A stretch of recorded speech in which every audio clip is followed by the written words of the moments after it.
All right, guys, welcome to the NSL Weekly Podcast. This is the off-season edition. We are in the off-season for both leagues. Congratulations to the Super Bowl winners. I want to start with the NSL Super Bowl winner, H2O. He's been in the league for a very long time. Since its inception, he's been one of the premier members. But he goes back playing with us all the way back to Clutch and a long time. And he's had really good seasons. He's had really bad seasons. He endured, I think, last Madden 6-10 all the way through. And this Madden, he pulled it all together with debatably one of the worst Dolphins teams and found a way to win it all. So very impressive. Congratulations on that, H2O. Robbie, you got anything to say about H2O? Yeah, definitely a deserved winner there. Like you said, he's endured a few bad seasons, had some good seasons here and there too, but it was nice to see, especially an old timer like that get his first ring. So kudos to you. Yeah, I always like it when somebody new wins a ring. It shows league parity. And H2O, well-deserved ring. Congratulations, man. I believe ASL had a call-up win. He was called up before he won, but he finished out the season one. Is that correct, or did Berkey win? Who won that one? Yeah, Trending. Trending? Yeah, Trending won. And definitely, he played in ASL and NSL last year and came back this year and had a great last game as he was getting called up to the NSL. So kudos to him. Trending is one of those. Notice Trending's using one of those new age offenses where you're picking a power back and using the truck stick move. Cannot wait till they add a slider for that. But right. He's until then he just powers up the middle and truck sticks, and it's hard to stop. I think I got ran on by Benny Cunningham. He lost both of his starting running backs, and he ran for me over Benny Cunningham just all over the Browns in the playoffs. Didn't really have a chance.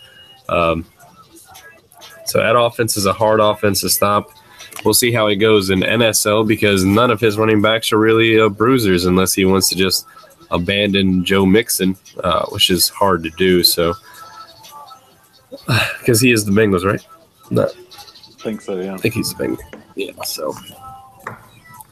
so we'll see what's up. It's been a pretty explosive offseason so far in both leagues. Trades galore going down.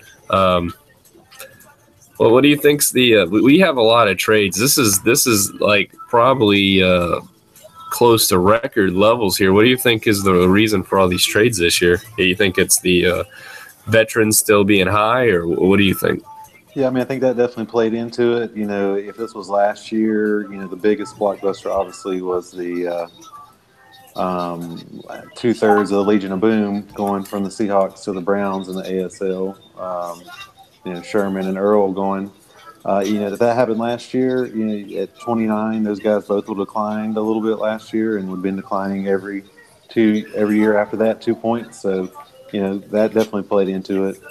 His cap situation didn't help it either, and at least the Seahawks. I'd say that's definitely the biggest trade out of both leagues, and I'm Browns and trading for him. I definitely paid a hefty price. I think it was 2 firsts, 2 seconds, and a next year first. Yeah. So I like playing with real players. So we'll see if that might be a stupid trade on my part looking back, but you don't get talent like Sherman and Thomas for another 3 years just out of the blue. They're premier talent, and I think with the bumping of the sliders up for defense going into next year, I definitely think is going to help my defense in general. Yeah, I was happy to see him leave the NFC West, so good riddance. Yeah, I can imagine. So now he might be replacing with like 5 other talents because they have picks galore. Yeah, so. that's all right. The Niners do too. So that's true. Some of the bigger picks in NSL had a couple running backs on the move. Lat Murray goes interdivision to Waka, who needed a running back and paid for him with a 2, 4, and 6. So that's not bad. I'm happy with my return there. Waka needed a running back, and he definitely wanted to overpay for a little older one. But I think I think it'll be worth it, and I'm not going to be too worried if I can get my moves, if I can get my linemen that I'm definitely trying to get here. Another move is Gerald McCoy actually was on the move. Let me see if I can find that. But Gerald McCoy went for a first. Sammy, what was it? It was a crazy trade. Yeah, I can't remember the exact player there. Trying to find it. 2 blockbuster trades there. Yeah, let's see if we can't.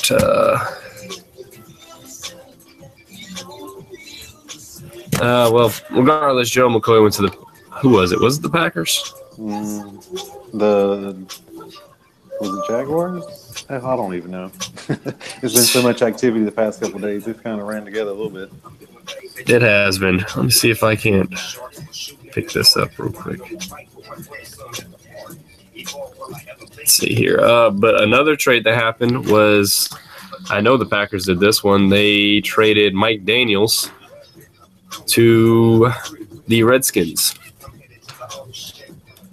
They traded Mike Daniels, Lane Taylor, a third, first this year, and first next year. So they traded up quite a bit to move up to number 9. That's what it was. Mike Daniels, Lane Taylor, a third this year, and a first next year to move up to 9 this year. So they paid a fairly hefty price to move up to 9.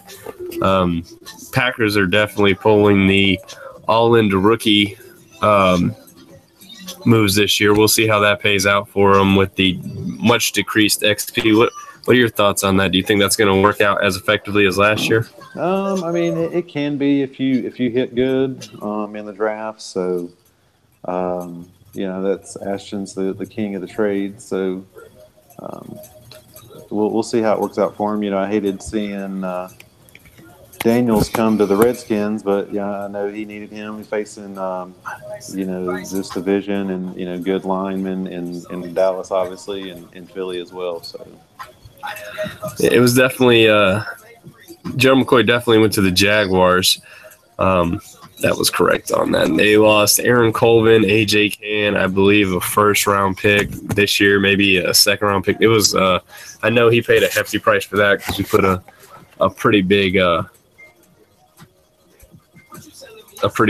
price tag on that. Right. Another smaller move that's interesting. Teddy Bridgewater got traded from the Vikings to the Broncos.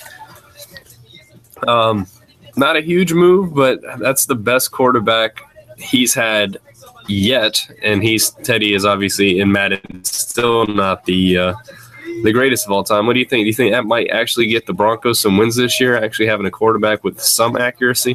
I mean, it's definitely not going to hurt. It's a whole new ball game with a newer Chiefs. I know Wasted came in later in the year, and then you got JT that went to the Raiders. So we'll see how that division shakes out. And of course, Bubba. Well, I don't think Bubba's going to have the year he had last year. We'll see, but he's tough on the sticks with the running back. I mean, you got to give him that. So apparently.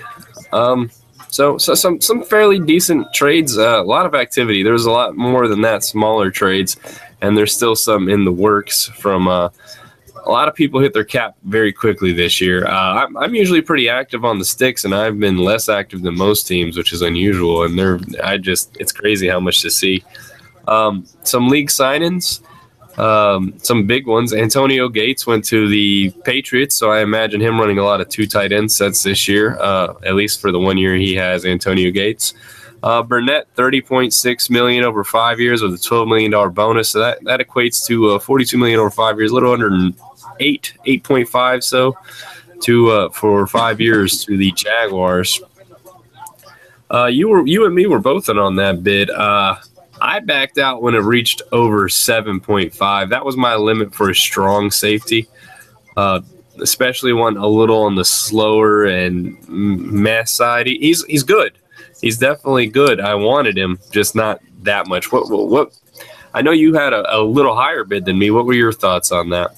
Yeah, and I don't remember exactly if he outbid me or not. I know mine was structured way different. It was, I think it was averaging 10 a year for 3 years, but it was only like, a $7 to $8 million bonus because I know I'm going to need some money here to sign Zach after this year, and of course, You Dak. actually had more points than him Yeah, when I advanced, so I guess he chose the 5-year.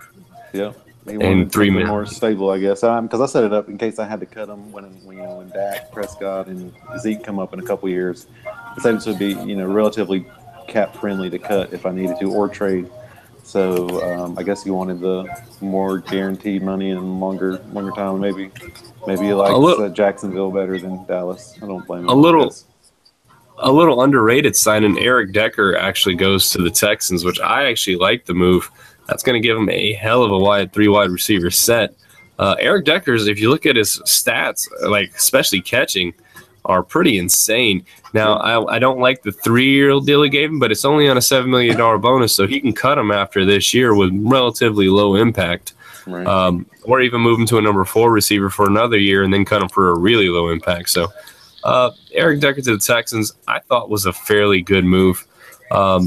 Terrell Pryor Sr. goes to the Ravens for a 5-year, $77 million deal with a $10 million bonus. So he's going for a little over $12 million deal. I did not like this one just because I know in 2 years Pryor is going to be declining and you're not going to be able to get rid of him as easily. It's just a lot of cap in there for a fairly average receiver. He's fast, but he doesn't have catching stats. What are your thoughts on these 2 wide receivers, Decker and Pryor? Yeah, I like the Decker deal a little bit better, a little bit easier to get out of that one because he's 31. So you only got, like you say, after this year you can cut bait and won't be that far in the hole. But yeah, 5 years for Pryor, who's 29, I believe. If you cut him after this year, it's going to be $8 million. I mean, he is going to the next 2 years he won't decrease. So, yeah. But still, $12 million on a receiver that's not a number 1. Not a fan. Just not a fan. Let's see here. A couple tight ends go. Nothing big here. Paul Pozlowski. Joe Berger. The 49ers paid a hefty price on him. They're paying $7 million for 1 year. This 36-year-old run blocker. 83 overall. He was actually on the Vikings last year. I had no qualms letting him go. It looks like he has good stats, but when you get into the game, he was my leading allower in sacks. So I had no qualms letting him go. Does that show just how bad the offensive line is this year that somebody's willing to spend $8.5 million on Joe Berger for a year, who's 36, and there's no future in the guy? What are you thinking on that? Yeah, I mean, that's crazy, but I mean, that's kind of the approach I took. I threw a lot of money at people at 1-year deals just because I had the cap, and just to make your team a little bit better.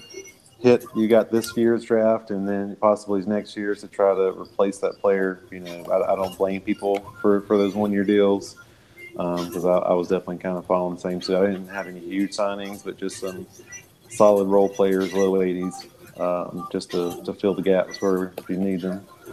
The next closest, NSL particularly, there were no good linemen. The next closest was Mance. I was in on this one too, but they went a little high on me. 5 years, $28.8 million for an 82 overall center. I was going to move him to guard myself, but again, he is average at best, and you're paying this dude little under $6 million a year. Not terrible, but not the greatest for a guy that can't run block as a guard for me. So, or an interior lineman. Anyways, I need to be able to run the ball, and he just could not do that. Again, I think it shows just how bad linemen are here in the game. A pretty interesting trade. Somebody found value in Terrence Newman. He signed with the Eagles for $3 million a year. What are your thoughts on that, T-New? You think he's still gonna show something here? I mean, he's got a little gas left in the tank, but I doubt he's going to be in the league much longer. But like I say, it's just somebody trying to fill a gap, I guess. That's crazy. Another pretty big sign in here. Josh Gordon got let go of the Browns. Not the greatest player in Madden anymore, but he still has some attributes. I use him as my number 2 on the Browns and ASL.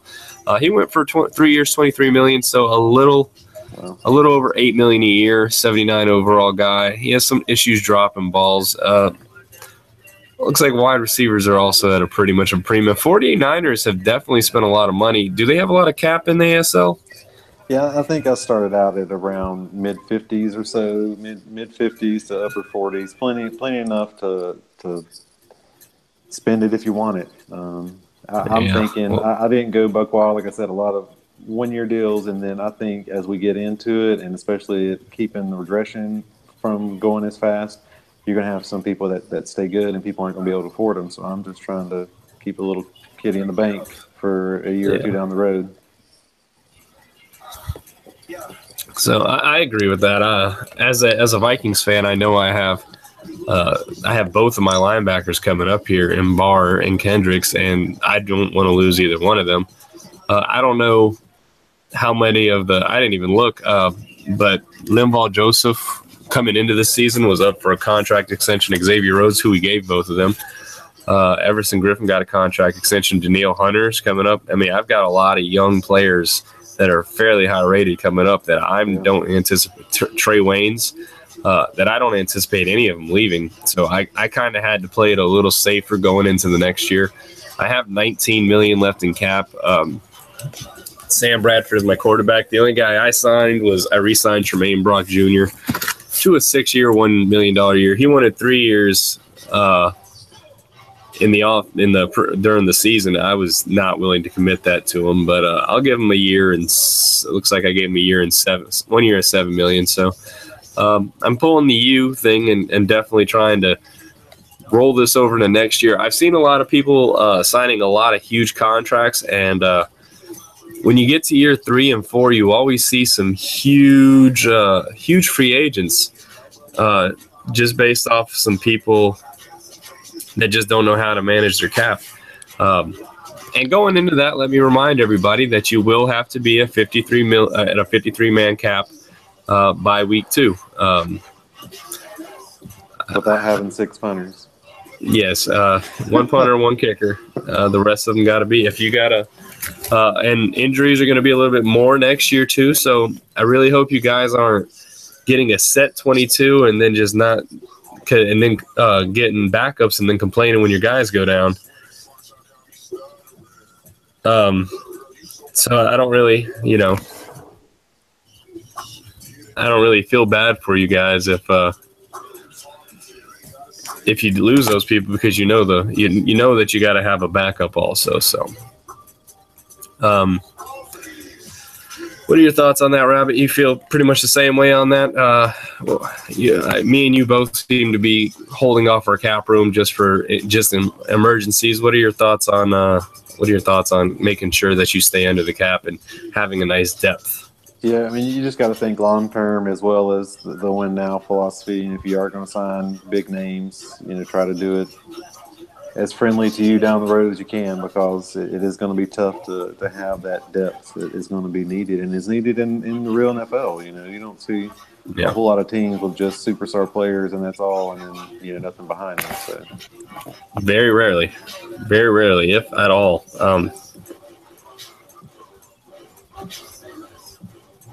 Hold on 1 second here.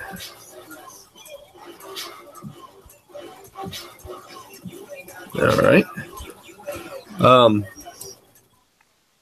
Okay. Let's see what else we got here.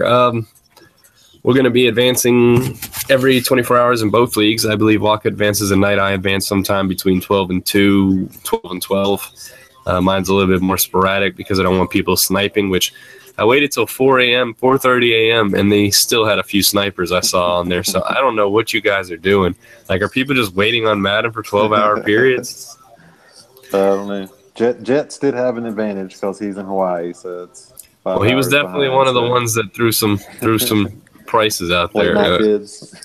Yeah, definitely threw some late night bids out there. I don't know what time I'm going to do it. I might wake up and do it. I don't know. I haven't really thought of it yet.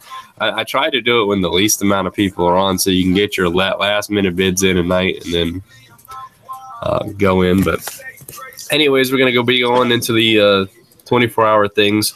Once we get to the last part, hopefully, I anticipate having at least the NSL draft sheets by tomorrow, and the ASL. When do you think that'll be done by, Rabbit? Hopefully tomorrow. Tomorrow night. Okay. Friday morning at the latest.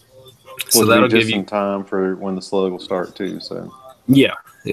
So yeah, and that's what I say. We'll give that out to you guys, and then once that's done, you can set up your draft board, and we'll start the slug in both leagues. How far we get, I don't know, but we'll do the best we can. Try not to get too impatient with people. We got to realize some people have to come home from work and this and that. You know, it's the way it is. Just life. Got to deal with it. That's why it's called a slug. Now, other than that, do you have it's kind of a slow week today. I don't have a lot to talk about, but definitely wanted to get this in. You guys are doing a good job on. I've noticed the bidding also. Nobody's under 50 points or 3 million. Everybody's doing the right thing. Very, very happy with the way that's gone. You guys have definitely listened to accept NSL and when the draft is. I've heard that being asked quite a few times, even though it was not only the same time and same day every year, but also in the message I sent. But yeah, we had a pretty good turnout. I think, within 24 hours, we had 26, 27 votes on ASL Sunday. So looks like ASL is actually going to have a nice turnout in the draft. So that's always a positive to see. You try and get the best. Good. I was going to say, we had, I think it was 19 or 20 folks voted for Sunday, so that's cool. And I don't mind Sunday. I know that meshes with your schedule, July, but you don't have any picks anyway, so. I have picks. I got a second and a third still. Well, that's true. I think. I had 3 seconds. I only gave him 2 of mine. Yeah, but I'll send out, and we'll probably do this for NSL too, is just send out a calendar invite to see who all is going to be there. And if you're not going to be able to make it, be sure and say you're not, so we'll have you on the list to skip. So definitely not biding our time there while waiting for somebody that's not there to pick. So, but yeah, looking forward to the draft. It's going to be a good draft, I think. I've got first in the ASL and 7th in the NSL. First I'll be running the podium to get that QB. You have the first pick in ASL? Yeah, I think there was 3 teams that ended up 3-12, and you were 3-12 in ASL? Yeah, 3-13. Yeah, it was horrible. Wow. Lost some close games, but then especially in all Madden period, just lost some horrible games there. But so, what are your what's your quarterback looking like? You're going to draft here? It's definitely going to be Sturgis. There hasn't been any kind of word on any of them in any news the whole year, which is kind of odd. So, but with A+ throwing power, B+ mid, B+ short. I don't care. Wow. I don't care if he is slow. That's 87, A+ throwing. Man, that's a slinger right there. Yeah, I mean he's probably going to be 84, 85 out the block, kind of like the guy I had for the Texans last year that I looked into and got him traded up to top 5 to get him last year, and that really helped. It helps to have a good quarterback. So. Definitely. Anybody tried to hit you up for him? No, I mean a couple of folks did, but more in jest because you look at the Niners and they definitely need a quarterback. I mean, there's another good quarterback. I think Graham Cave. He'll probably go top 5, if not to the Saints right next. But I think Saints is talking defense, but we'll see. And that crazy wide receiver that has 4.24 speed and was the Heisman winner on top of it. So that's a superstar. I'm sure he'll go top 5 as well. So interesting. How about cornerbacks? I don't know if you noticed, Matt, our league specifically, we usually have between 10 and 12 cornerbacks going in the first round. Do you see that as a continuing trend in this Madden? We'll see. I mean, I can't remember off the top of my head because I've scouted them, but I think at least in ASL, there's not a huge handful of them. I'm sure we'll see 4 or 5 because everybody wants to get cornerback, but I don't think there's enough talent to go 10 in the first round this year. I agree with that just because I think the draft sheets are going to show people, like when we give them all this information, they're going to be like, I think everybody scouts cornerback, so that's the first thing they go to is like, oh, even though he's a 4th round pick, he's still got A+ speed and blah, blah.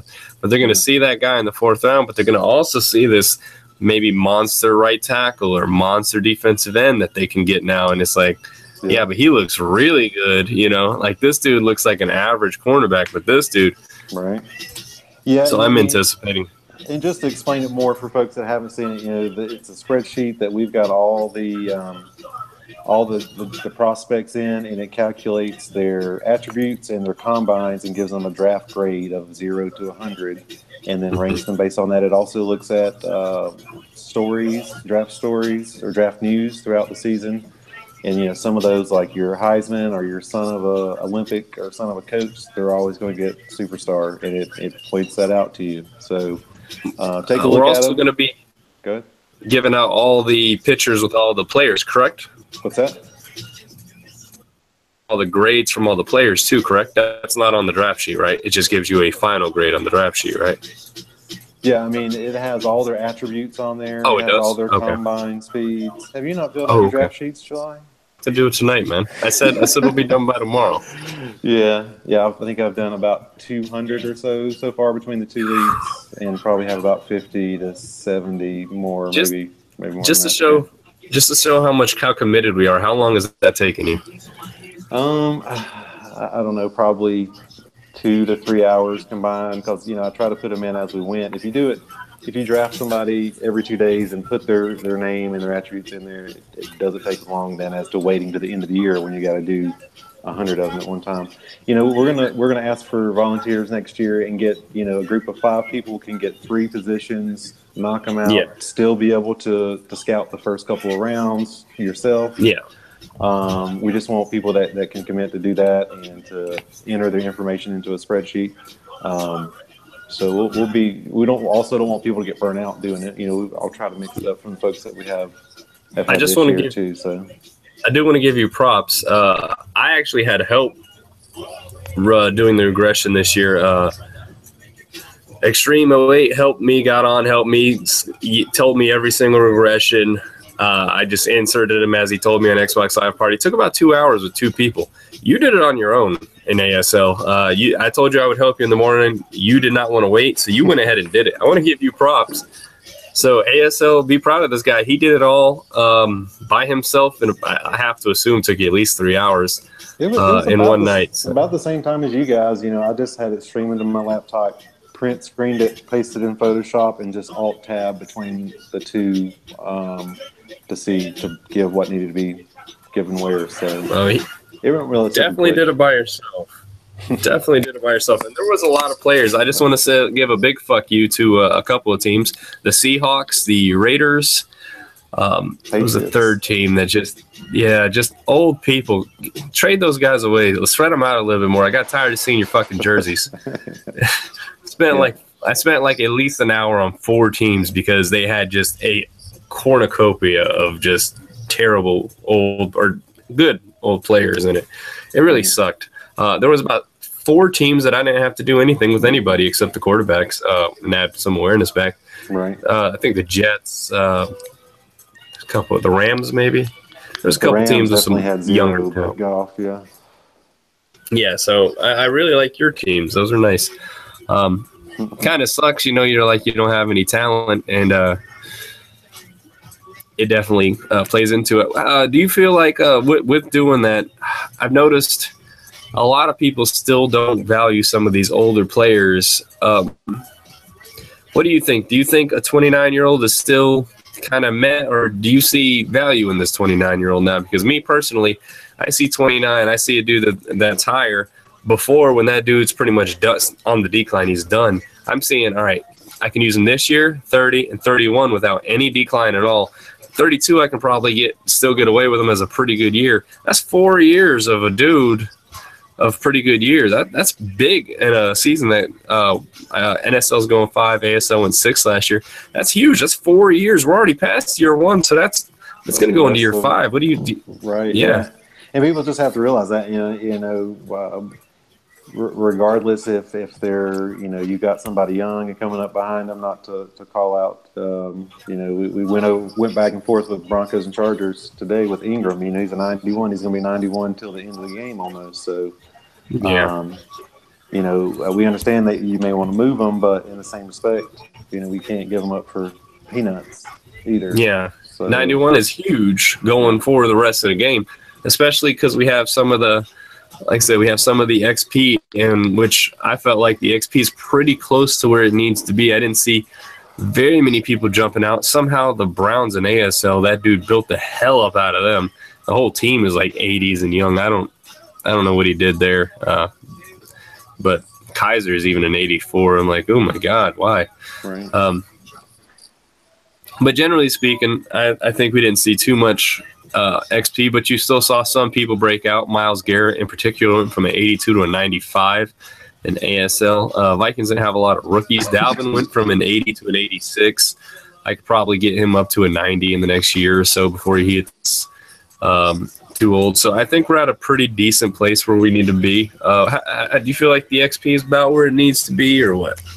Yeah, I mean, I like bumping it up a little bit during the season and spreading the wealth to everybody because, last year we had some years that we didn't necessarily do that. And you got to the awards or Pro Bowls, and usually Pro Bowls just goes to the better teams. Yeah. So, yeah, the rich getting richer and the poor getting poorer. So I think bumping it up during the season and then taking it back for end-of-year rewards, it definitely evens the XP out a lot more. And you got somebody that may sit there and do the same person week after week, but then that's their own fault and they're not building the rest of their team. And then you have a strong D-line and linebackers, but you don't have strong cornerbacks. So you got to spread it out. I took Solomon Thomas from, I think he was an 83 or 84, and he was a 92 at the end of the year. Yeah. So we still having people that are jumping, but I don't see the entirety of young people jumping like we have at previous points. So yeah, I mean he was defensive rookie of the year and a superstar, so you gained a lot of XP for the training. So yeah, so all that, yeah. So that's good. Yeah, that's pretty much how they should be. So that's good to hear that Solomon, as a superstar rookie, went up that far, which is good. So good in general. So let's real quick before we go talk about your season next year. What are you feeling about the Cowboys? You think you're gonna bounce back next year? You liking the offseason moves so far? You looking good in the free agent or the draft? You seeing some people you think you can?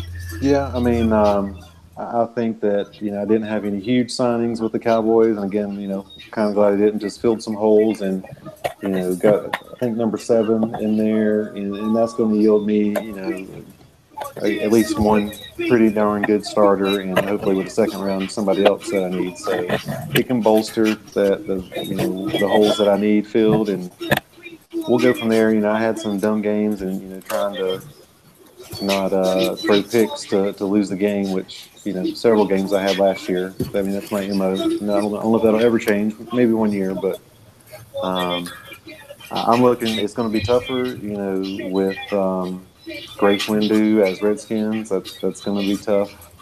And of course, Pink. And then the Eagles isn't a pushover either. So it's a tough season. I'll definitely be better than 5-11 or 6-10, whatever I ended up as. That is a hell of a division you guys are rocking over there. Taking the NFC North, that used to be one of the tougher divisions, and just moved them all over into now the NFC East is just a hellacious division over there.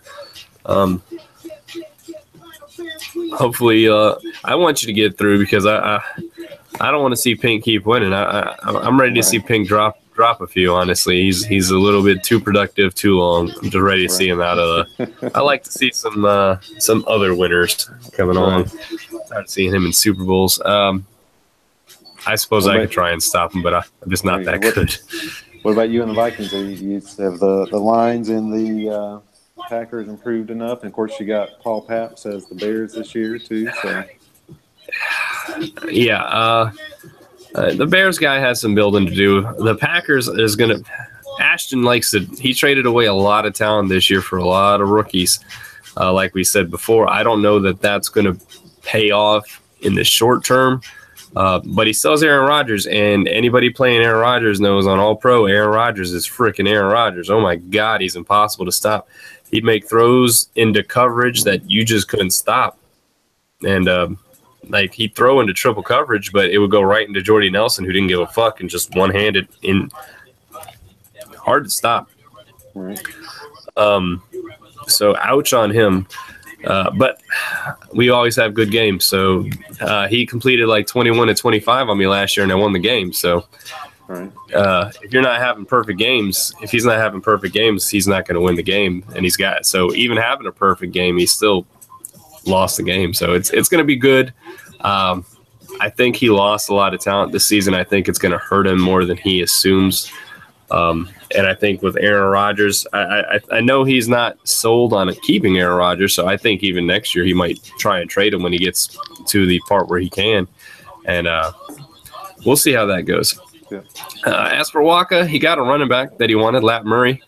We'll see how that goes. I don't really see any other huge things. He got Danny Shelton, but he lost Golden Tate, so he doesn't have any receivers to throw to. I think with the improved defense, it might shut him down a little bit more offensively than he was used to. So when we jump up the defense, we'll see how much it changes. But it's going to be it's definitely going to be close here. I don't know that I'll win the division again. I'll never say that I'm going to win the division. When I do my beginning of the year goals, I pick 8 wins every time. Right. If I get 8 wins, I'm happy. Yeah. Right. There's good talent in this division. Yep. Now, let me say with the Browns in ASL, if I don't win with them, that's all on me. That roster is stacked. I don't have a weakness. Maybe my 77 defensive tackle. Maybe my 80-ish wide receivers, but they play a little bit higher than the rating is, so I'm not really too worried about them. I don't really have a weakness from the Browns. I don't understand why Madden made them so stacked, but I'd say my entire line, I have a 22-year-old right tackle that's 77, but he's over 80 pass and run blocking already with 89 strength. Once I get his awareness up, he's going to be fine. I don't understand why the Browns are so stacked in Madden, but they're good to go. I'd debate. I'd say I have the best roster in the game right now because if you just go back and look at them, there's just really no weaknesses on the team. I got Richard Sherman, Earl Thomas, I also have all those rookies, Myles Garrett at 94, an entire line of nothing. I'd say they average out to 90. I have a 99 Joe Thomas, a 90 Greco, a 86 J.C. Treader. I mean, just monsters. Just crazy. I don't have nothing to say. I don't know why Madden has the Browns as a much better team than the Vikings, but they do. Vikings have a lot of holes to fill, especially on the line. I'll be drafting linemen pretty regularly. You guys are probably going to get upset that I draft so many of them because I'm spending a lot of picks on linemen. I'm going to fix this line one way or the other. And I couldn't fix it through free agency, so I'm doing the next best thing. Drafting lineman after lineman. So, right. Yeah, the NFC West. The NFC West is going to be a little tight. Obviously, like I said, like seeing the main Legion of Boom move in out of Seahawks, but they still got a good squad over there. Newer user for them as well. Looking forward to playing with him. Got the Rams; they're always tough, and he's reloaded. I believe he got. Maybe got Morgan Burnett, some safety. I think he was just toying with Raiders on, and then you pulled the advance right out on the dot at 10 o'clock, and he ended up with them, I believe. And then the Doc is the Cardinals. He was 2 of my 3 wins last year, so I don't think I'll have to worry about him, but I got to give him a hard time. But we'll see. It'll be tough, and I'll definitely be better than 3-13. At least I can guarantee that. So. Fair enough. All right. All right. Is there anything else we have to go for before we get out of here? I don't think so, man. I think we covered it all. I think next Monday next Wednesday when we get off, we'll be able to talk about the draft and go through our divisions and pick some winners and stuff like that. See who improved the most. Yeah. All right. Sounds good. All right, guys. Nice to see y'all, and we'll hit you up later. Peace. See ya.